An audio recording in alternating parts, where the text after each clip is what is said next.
Hi 2A, let's continue reading Flat Stanley's Worldwide Adventures, The Great Egyptian Grave Robbery. Chapter 8, The Hieroglyphic. Here's my hieroglyphic, 2A.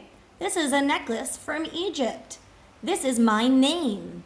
The snake is a J for Jenny. The E is a feather. N, waves, and Y, two feathers. Jenny in Egyptian hieroglyphics. The hieroglyphic. Sir Hawara's crew rushed into the pharaoh's tomb, nearly knocking Stanley over in its excitement. From the passageway, Stanley could hear them exclaiming over the treasures. Sir Hawara ordered them to start stripping the tomb. "If it's gold, take all you can hold," he shouted. "Take everything you can carry."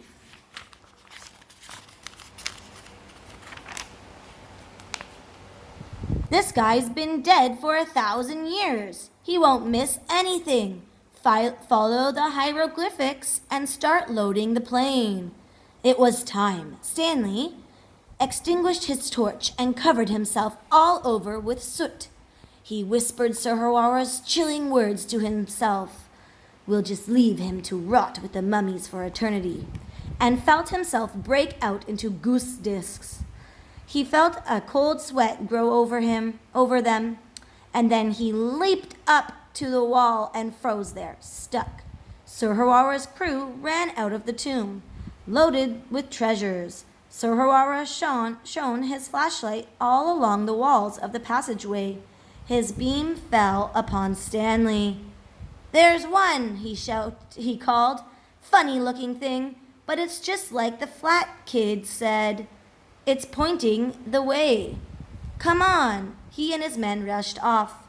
Here are some hieroglyphics, and Stanley stuck in between them all. "In the wrong direction!" Stanley slipped down from the wall and made his way to the exit. As he stepped outside, he was delighted to see Amici with her father waiting. "We've brought the police, just as you asked," said Amici. "But what's this all about?" "Go on in," Stanley directed the police officers. "I think you'll find this pyramid is loaded with looting looters. Loaded with loot." And that is exactly what they did find. After a few moments, the officers began to come out of the pyramid, where Sir Hawara and his henchmen and the stolen artifacts. "Caught red-handed at last," Amici and her father cried. Stanley was especially happy to see Sir Hawara in handcuffs. There would be no more hand-clapping from him for a while. Soon there was a big crowd around Stanley. So smart, so brave, so flat. People marveled when they found out the story. In the middle of the commotion, Amici gave Stanley a hug. "I was wrong when I said I was wrong about you," she said. Stanley felt himself blush bright red. He wondered how he hadn't noticed it before. Amici was very pretty. Amici's father came over and took a picture of the two of them with his instant camera. He gave the picture to Stanley. "So you'll always remember your visit." Then he shook Stanley's hand. "You've captured Egypt's worst looter and saved the priceless giant scrolls of papyrus.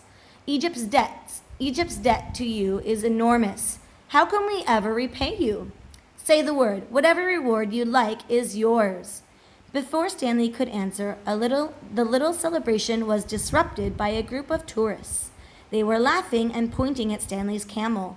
"Look at the shape of that animal, Margie," cried one man. "Absolutely ridiculous." Stanley knew too well how it felt to be poked fun of because of one's shape or how they look. "Hey," he called back, patting his camel. "We don't get to choose what we look like." Stanley could almost hear his mother's voice. "Hay is for horses, not for people." She would remind him if she were here now. She was always one for proper language. Or if she really were here in Egypt, she would probably say, "Hay is for camels." She was also always one to appreciate her surroundings. Suddenly, Stanley missed his family again, even more than the night before. Could you please just mail me back to America? He asked. Certainly, Amisi's father replied. Let's go inside and get you wrapped up now. The words made Stanley remember something. Just one more thing, he said, and then he asked Amisi and her father for a favor. So to A, I'm going to ask you to, on Seesaw, look for instructions to make your own hieroglyphic with your names. Don't forget to make it sweeter. Also, my journal question for you today is, what do you think Stanley will ask from Amisi and her father? He's going to ask a favor. What do you think it will be? Just one more thing, he said, and then he asked Amisi and her father for a favor. What could it be?